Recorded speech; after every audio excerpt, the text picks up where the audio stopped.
Hello, j'espère que vous allez bien par la grâce de Dieu, que votre journée se passe bien.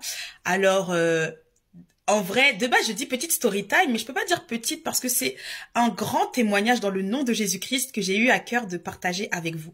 Comme d'habitude, et on ne change pas les bonnes choses, Jésus vous aime et que Dieu vous bénisse outrageusement. Ça, c'est vraiment ma prière pour la personne qui regardera cette vidéo.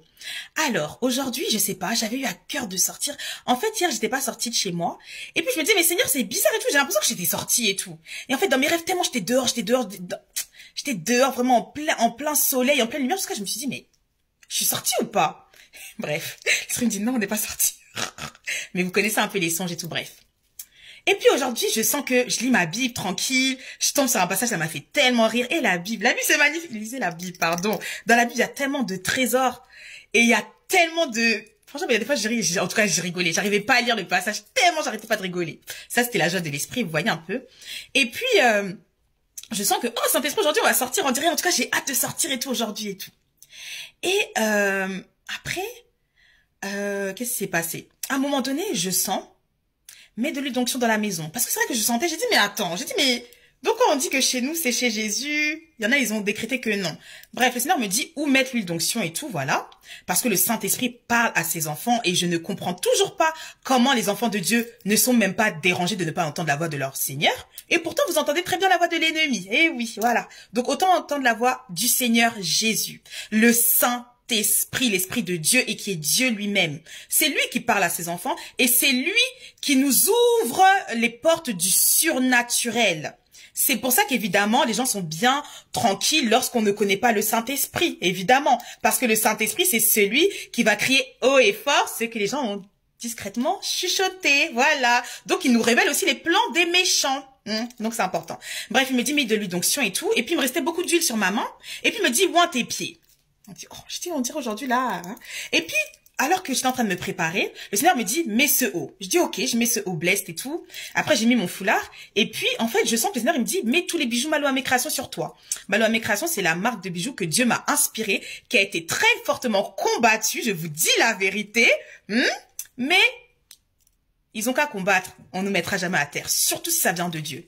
Et donc, du coup, je mets ces boucles d'oreilles, je mets le bracelet, je mets la bague et tout. J'ai dit, oh, ok. Et puis, le haut blessed. Vous voyez un peu Et puis je commence à sortir, mais avant de sortir, je dis non Seigneur, tout lieu qui foulera la plante de mon pied, c'est pour toi, c'est pour ta gloire et tout. Maintenant, je commence à marcher, je passe par l'école, etc. J'ai à cœur de prier en langue, j'ai à cœur de bénir l'école, j'ai à cœur de bénir tous ceux que je croise. Et à un moment donné, moi, je comptais, un exemple, je comptais aller tout droit. Et puis, je sens, non, tourne à gauche. Il dit, comment ça? Je dis, ok. Et puis, je sentais un peu un combat avant de sortir. J'ai dit, oh. J'ai dit, dans tous les cas, on va sortir aujourd'hui. On va sortir dans tous les cas, c'est quoi? On peut pas sortir? On va sortir aujourd'hui. Et puis, je commence à marcher et tout. Je prie en langue, je parle au Seigneur, je chante et tout, nanana. Et puis, le Seigneur, et je vois un autre chemin.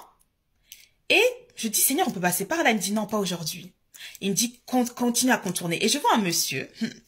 On sert un grand Dieu, wow. Le Dieu des esprits des prophètes est vivant, le Dieu des chrétiens est vivant et le Dieu des juifs est vivant, parce que c'est le même au passage. Mais bon, c'est le Dieu de toute la terre, mais pour ceux qui vont l'accepter. Et à un moment donné, je vois le monsieur, je vois que le Seigneur, il me fait un focus sur lui. Et je lui dis bonjour. Voilà, vous savez, c'est jamais facile de parler aux gens qu'on ne connaît pas, n'est-ce pas? Et je dis bonjour, vous allez bien et tout. Et puis lui, il est un peu normal, étonné. Tu dis mais qui peut me dire bonjour comme ça avec autant de joie et tout, nanana. Et puis il se dit peut-être qu'on se connaît. J'ai dit ah ben voilà, j'ai juste eu à cœur de vous bénir et de vous dire que Jésus vous aime. Et puis il me donne son prénom.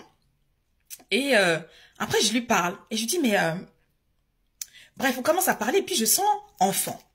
Je dis, est-ce que vous avez des enfants et tout? Il me dit non. Mais vous savez la manière dont il a dit non, tu sens un peu qu'il y a eu un peu une tristesse, un mauvais témoignage, un mauvais souvenir, si je peux le dire comme ça. Il me dit non et tout. Et puis, je dis, mais est-ce que vous voulez des enfants? Il me dit oui, mais bon, c'est... Et je sens qu'il veut dire c'est trop tard. J'ai dit, c'est quoi? Il me dit, bon, c'est un peu trop tard. Et puis même la personne avec qui je suis, elle aussi. Je dis, elle a quel âge? Il me dit 45 ans. J'ai dit, 45 ans, c'est trop tard maintenant? J'ai dit, mais vous avez pas entendu même ces stars-là qui ont des enfants normaux à 50 ans? On a tous compris que certains parlent et puis d'autres aussi disent aussi les choses. Moi, mon Dieu me dit que ce n'est pas trop tard. Et puis, dans la conversation, il me dit qu'il ne lit pas sa Bible. J'ai dit, faut lire la Bible maintenant, d'accord? Et je parle de Abraham et de Sarah. Je dis voilà, pour dire que là, il y a des extrêmes. Et que c'est possible. Et bizarrement, aujourd'hui, je pensais à Abraham et à Sarah. Et puis, je dis, est-ce que vous m'autorisez à prier pour vous? Et puis, il me dit, bah oui. Et puis, pendant que je commence à prier, vous savez, comme d'habitude, voilà, je vois un peu des présences et tout, nan. Et puis, c'était pendant la prière que l'histoire des enfants est venue, etc. Et je lui dis, est-ce que je peux prier?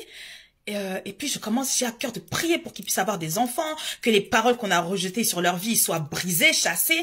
Et je lui disais, est-ce que je peux mettre ma main sur votre épaule? Il a dit oui, bien sûr et tout. Et puis en fait, vous savez, spirituellement, on sent les choses, non? Et puis quand je commence à taper ce côté-là, je commence à sentir son bras. Lui-même, peut-être, il a même pas senti. Mais je commence à sentir son bras un peu à vouloir partir. Moi, le Saint-Esprit, comme s'il me dit, tiens bien son bras. Et puis je tiens bien son bras.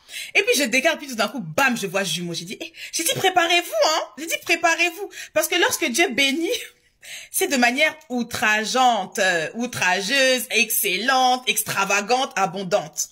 Et puis je dis, vous aurez des jumeaux, préparez-vous. Voyez un peu. Et après, il y avait un jeune qui jouait au tennis, je pense peut-être avec son père ou avec son prof, je ne sais pas. Et j'ai eu à cœur, j'ai dit non Seigneur, de cette ville-là, il doit sortir aussi des personnes qui seront un témoignage dans la France. Vous savez les villes où on dit que non, de ces villes-là, vous connaissez pas le Dieu que nous servons. Et puis j'ai déclaré des paroles sur lui, sur son jeu, et qu'il y aura des sportifs là, de cette ville, qui seront connus. On verra. Moi, je sais déjà. Et donc, du coup, voilà l'histoire, voilà la grande story time. Et puis, c'est vrai qu'avant de rentrer au Spark, je sentais un peu comme si je sentais que j'étais un peu étourdie. Et ce que j'avais pas eu le temps de dire aussi, le Seigneur m'avait dit, sors comme ça. Pas de manteau, pas d'écharpe et tout. Quand je commence à sortir, je me dis, oh, mais il fait bon et tout. Et puis, après, je commence à marcher, je vois, il commence à avoir des gouttes de pluie. J'ai dit, mais Seigneur, regarde et tout. Il m'a dit, t'inquiète pas. Et puis, vraiment, j'ai eu le temps de faire tout mon tour et tout, marcher, parler. Et puis, je suis rentrée et la pluie n'est pas tombée. Vous voyez un peu? Donc, intimidation. Et même quand je revenais, sur le chemin, je sentais un peu, j'ai dit non, et tout d'un coup, il y a un chant qui est sorti, qui est monté. Et le chant, c'est, alors quelques phrases, hein, qui dit, j'élève le sang de l'agneau, j'élève le sang de l'agneau, j'élève le sang de l'agneau immolé, immolé.